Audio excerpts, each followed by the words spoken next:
So thanks everyone. Rachel, Aubry and I have the opportunity to relay some preliminary updates on a study that we've been doing here in Toronto called the Community-Based Exercise, or CBE study.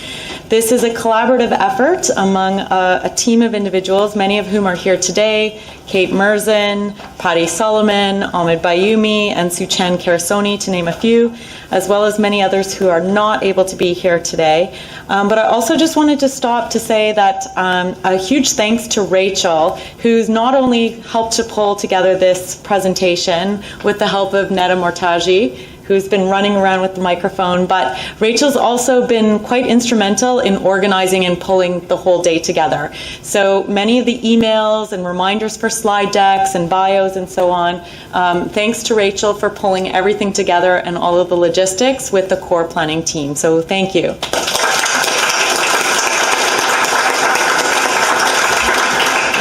So now down to business with the presentation. So as we know, as a number of individuals are now aging with HIV and multimorbidity, they may be experiencing the multidimensional and potentially episodic nature of disability. And community-based exercise is a safe and effective strategy to reduce disability and enhance health outcomes for people with chronic conditions. We know from systematic high-level evidence that aerobic and resistive, or a combination of that exercise, is safe and beneficial for adults living with HIV. However, these systematic reviews are often based on very highly controlled randomized control trials with very highly supervised exercise with highly trained personnel. So the way in which exercise or physical activity translates into the real-world community and how it's taken up is less known. The overall aims of this CIHR-funded community-based research program study is to evaluate the translation of a community-based, or CBE, intervention with the goal of reducing disability and enhancing health outcomes for adults living with HIV. And secondly, another part of the work near and dear to my heart around measurement is to further assess the measurement properties of this HIV disability questionnaire, specifically its interpretability and its responsiveness to change in disability. For more detail on the protocol for the CBE study, we've published the protocol in this openly accessible article here. You can access via the link. And this work is also based on a lot of foundational work done, as Sue mentioned earlier, a lot of work done by MSCPT students at the University of Toronto. So for example, exploring factors to consider when developing a community-based exercise intervention in the context of HIV, evaluating experiences of participating in a CBE intervention as part of our pilot study work with the YMCA. And as Sue has mentioned, with Kyle's work and the group of students at the time at U of T, is to look at exploring readiness to engage in exercise programs among people with HIV and multimorbidity. But the objectives for specifically today is to focus on what the motivating factors were, the goals and expectations among adults living with HIV prior to engaging in the intervention, and to share with you the extent to which adults with HIV are participating in the intervention regarding our progress to date. So this is an interrupted time series study design using an implementation science approach done in collaboration with the Central Toronto YMCA here in Toronto. Participants engage in an 8-month baseline monitoring phase, which is pretty much life as usual. Then at 8 months, there is the interruption. And this is a community-based exercise intervention, 6 months in duration, where participants are provided with a YMCA membership, and they're asked to exercise 3 times a week, including a combination of aerobic, resistive, flexibility, and balance training. And these exercises are supervised and progressed once a week by a certified personal instructor at the YMCA. Participants are also provided with a Fitbit Zip and invited to engage in monthly in-person educational sessions. At the end of the 6-month intervention phase starts the follow-up monitoring phase, and this is 8 months in which participants are still provided access to their YMCA membership. They're still asked to exercise 3 times a week, but on an independent basis. So we recruited participants from this study living with HIV here in Toronto who considered themselves medically stable and safe to engage in exercise and willing to engage in a 22-month study.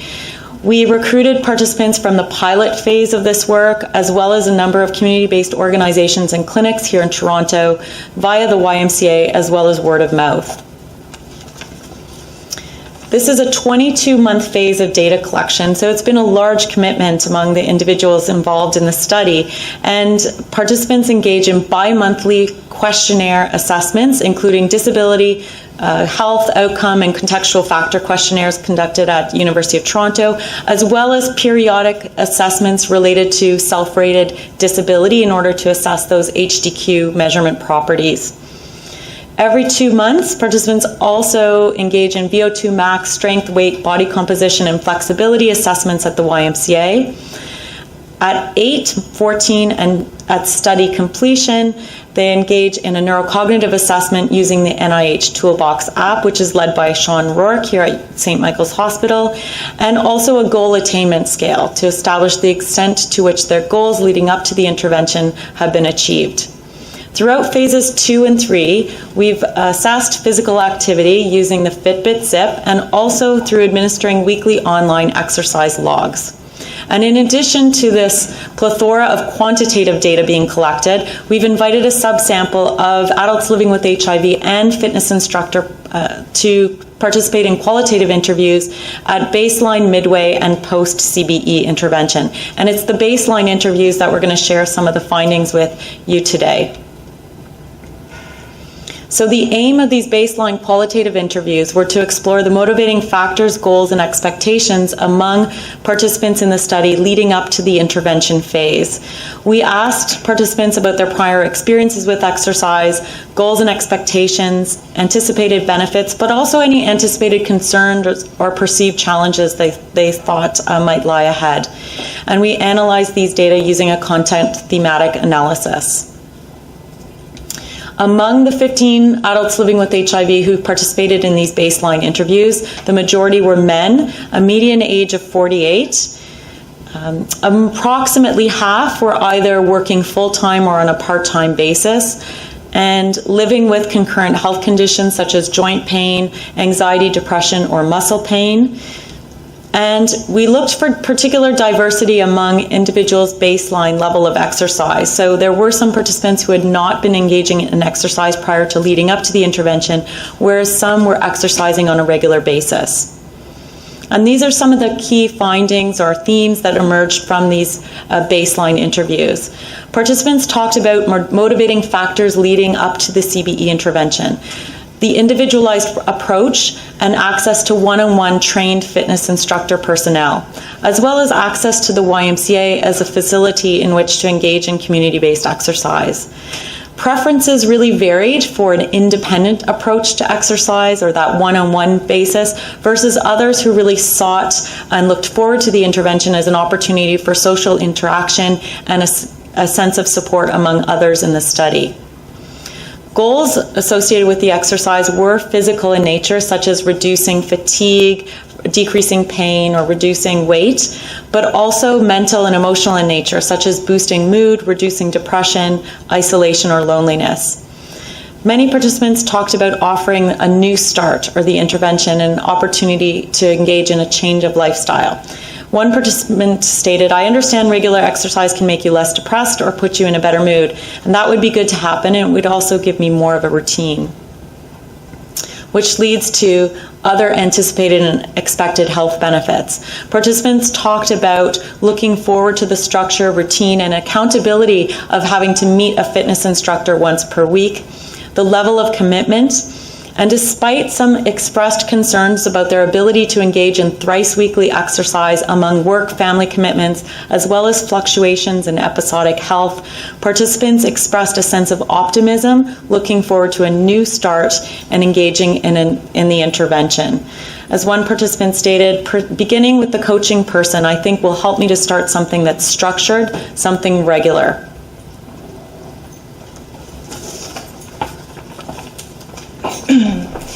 So our second objective was to look at the engagement of people living with HIV in the CBE study.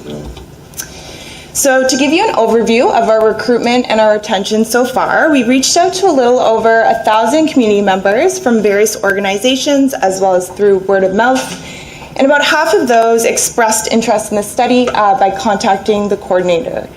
We then had 120 people who were screened for eligibility, and all 120 were deemed eligible and consented to enroll in this study. From there, moving into the 3 phases of the study, 108 participants started that baseline monitoring phase, with 80 of those beginning the actual exercise intervention phase, where they met with a YMCA coach once a week for a total of 6 months. From there, we saw 67 participants complete the entire exercise intervention, so 84%. And currently, as of June, we are in the follow-up phase with 64 participants retained in the study with an overall retention rate of 53%. So this table here gives you an overview of some of the baseline characteristics that we collected at enrollment of the CBE participants. We looked at all of these at baseline, at initiation of the CBE exercise intervention, and then again at completion of the intervention. And as you can see, the median age was about 51 to 52 across time, with the majority of participants being men and having a number of 4 comorbidities, most commonly mental health, joint pain, bone and joint disorders, as well as muscle pain.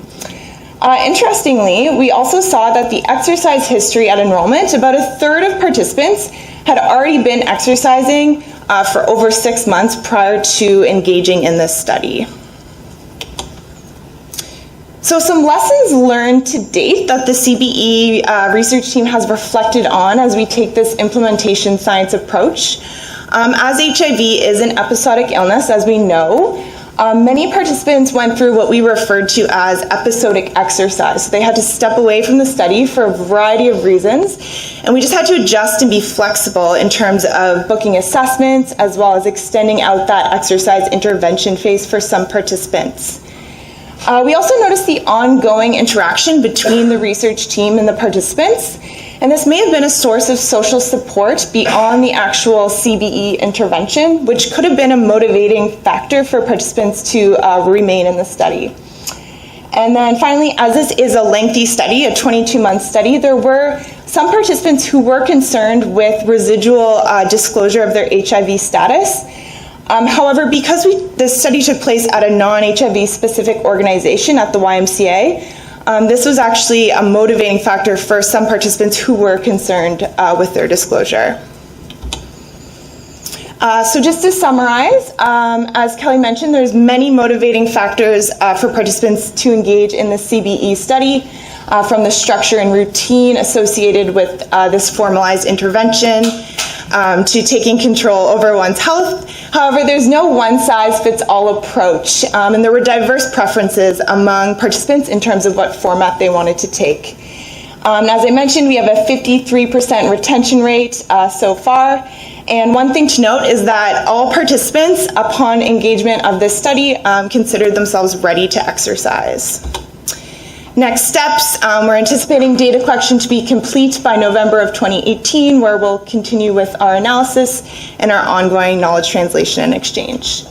Thank you to our entire CVE study team, as well as we want to acknowledge our CIHR HIV/AIDS Research Initiative funding source and the participants and the YMCA. Thank you. Thank you.